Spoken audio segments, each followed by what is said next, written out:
In this video, I'm going to provide an explanation for how to read the recommended tire pressure, which is usually in the form of a sticker stuck on the front driver's compartment. Now, as you can see, there are two arrows, and the first arrow is on top of this column and the second arrow is on top of that column.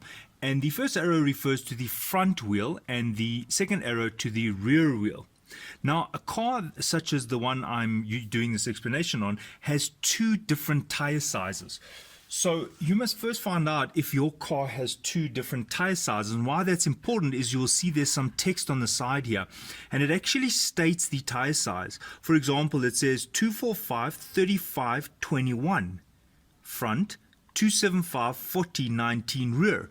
Now, because many people decide to put different size rims on and put different tires on, you'll find that there should be different sizes here. Now, this car in particular has many different sizes. So if yours is not as complicated as this, I will just explain what you do. Front, it's telling you, if this is your tire size, then it's 2.7 bars recommended for light load. It says maximum 4 people, and on the rear it says 2.3 bars, also for 4 people. Now, if you have laden, which means you have a lot of people and luggage, so it's a full house, full car, it means front should be 2.9 bars and the rear should be 2.6 bars. Keeping in mind that these values are with respect to this tire size. A 245 35 21 96 YXL on the front and a 275 40 R19 101 on the rear.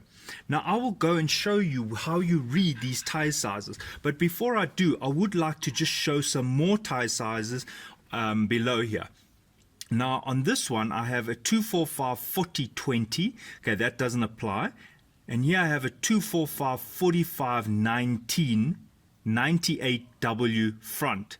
And here I have a 275 40 19. So on the vehicle, currently, I have 19-inch rims.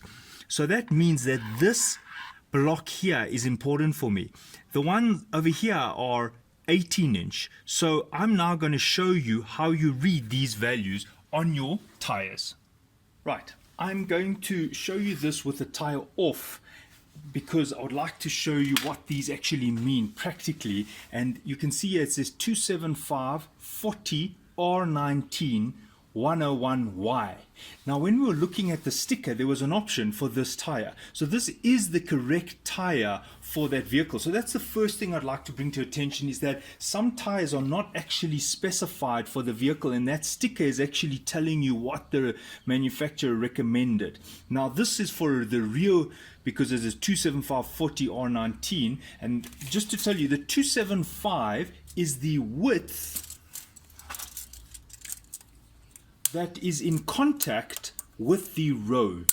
So if I measure it, I can see that I'm getting to 275 if I was very accurate.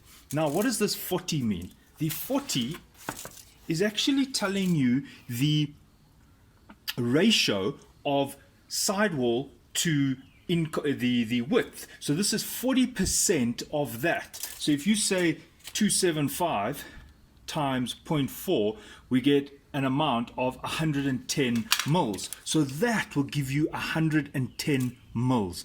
And then the R is just telling you it's radial. 19 is the actual rim size, 19 inches. And then 101 is the weight, the load index, and this I think is 820 odd kilograms that this tire is able to handle, and Y is the speed index, and I think Y is 300 kilometers per hour. So what we've got to do now is we've got to go back to the sticker and see for this specification what the manufacturer recommended. Okay, so for the tire in question, it was a 275 40 R19 101Y. Okay, perfect. So that is the correct tire. And that happens to be the rear. So it's telling me that if I'm not carrying a lot of people, I must pump it to 2.3 bars. If it's fully laden and I've got people and baggage in the trunk, then it must be 2.6 bars. Okay, so that is now done. Now what about the front? Now when we go back to look at the tire, I'm going to show you a tire. I think it's a 245 45 19, and here it says 98. Right. Okay, in this case we have a 245 45 R1998Y. So it's telling me that it's for the front, because the stickers show 245 is the front size, 45 19. Now just for interest's sake, just to show you that you have got the correct tire on, do you remember the profile on the larger tire was 110? Well, if we take 45 now, if we take 245 times by 0.45, we get the same ratio. So this means that I'm not going to have one tire higher than the other. The profile of the tire must be matched front and rear. So this is just a tip to make sure, if you're confused of why the front is 45 and the back is 40, it's because the width of the front tire was less, narrower, especially on performance cars. Okay, let's go see how many bars this tire must be pumped up to. This is a 245 45 19 98Y. Right, now I'm going to look for a 245 45 19 98Y.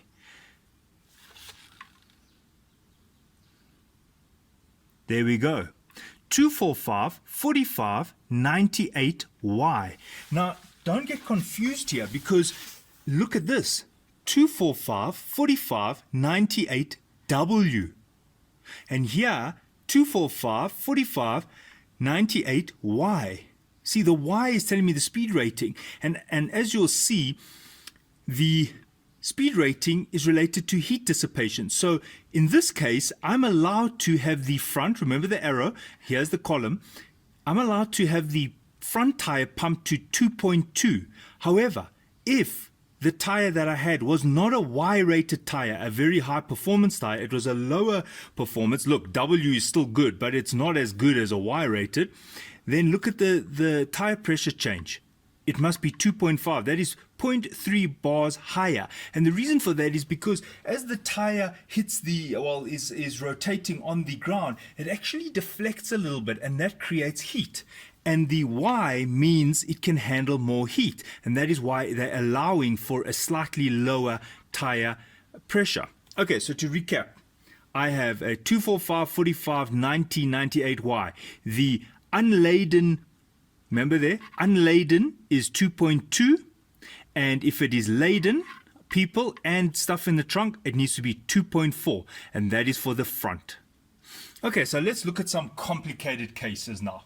I've got some other tires which do not really fall into this category, and I'm going to show you what happens when you've bought tires that were not really recommended by the manufacturer. So for the first part of this video, I hope you now are able to read this and know how to pump up your tires. But now, what happens if the tire that's on your car is not listed here?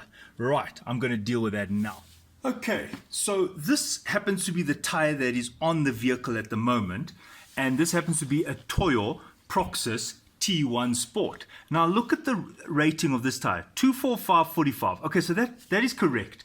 In terms of the tire width and profile, I'm safe. 245/45. It's radial, it's 19. That's correct. The rim here is a 19-inch rim. But now I have a problem. 102Y. 102Y was not listed on that sticker. So let's go have a look at the options that are closest to this specification. So let's not forget, it is a 245/45 19, but the important part here is 102Y. Okay, so the first thing you might be wondering is, why put a tire on your vehicle that is not recommended? Well, no, the manufacturer's not always accounting for everybody's likes and dislikes. So I like that tire because it can handle a very high weight. Now, it was a 102Y. So you can clearly see there is no option here for a 245/45 102. So what I will say to you is that the most important thing you need to make sure is the speed rating. The pressure deals a lot with the speed rating because that is to do with the heat dissipation. So it's a Y rated. So that means I can allow the tire to be pumped as low as 2.2 for that tire because it does meet the Y specific speed rating. Now the 102 just means that it can be loaded heavier. So in the case of the tire I've shown you, I will use this specification, 245/45 19Y, and I'll know that I can pump it up to 2.2, even though the weight rating is 98 and the actual tire on the car is 102. So that is how I will work that out. Now let's look at one more example. Okay, this tire happens to be on the rear of the vehicle, and it is a 275/40/19/101Y. Right, now the reason why I showed this last tire is because it actually has an MO on the sidewall, and this happens to be a Michelin Pilot Sport 3. Now let's go look at the tire sticker again. We can see that it says there BMW recommends tires with a star on them. Star rated means it's designated for BMW vehicles. So you can see there's the star. Now I'll show you the star on the another tire. Okay, so here is an old tire. This happens to be a Pilot Primacy, and you can see there's an actual star on the tire.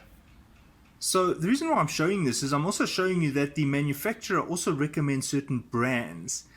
And look, I'm not going to get into that discussion about which is best and so on. I'm just showing you that that's what that star means. And on my car, you can see that I had actually opted for the Michelin MO one for various reasons. And I do have videos discussing those particular tires. So that brings me to this, and I'll just quickly show you the speed rating and the load index tables just to close off this video.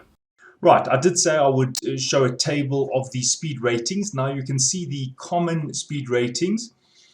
Now performance tires, here we have a Y rating. You can see that a tire speed rating of 300 kilometers an hour, 186 miles per hour. And this has all got to do with heat dissipation. This also is related to tire pressure, because if the tire can handle high amounts of heat, therefore you do not have to pump it up as high, because the tire actually deflects while you're driving, and therefore a W rated would usually be needing a slightly higher pressure than a Y rating, because a Y rating can handle more heat.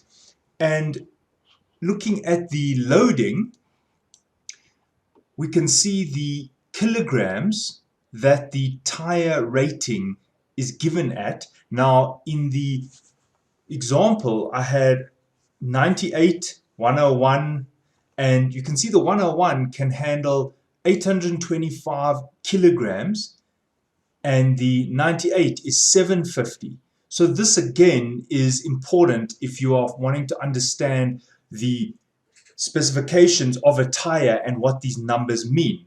So if you're pulling a caravan, for example, you would want an extra load, a tire that can handle that heavier load, especially on the rear of the car. So this is what the load index represents, and the respective kilograms for the different indexes. Okay,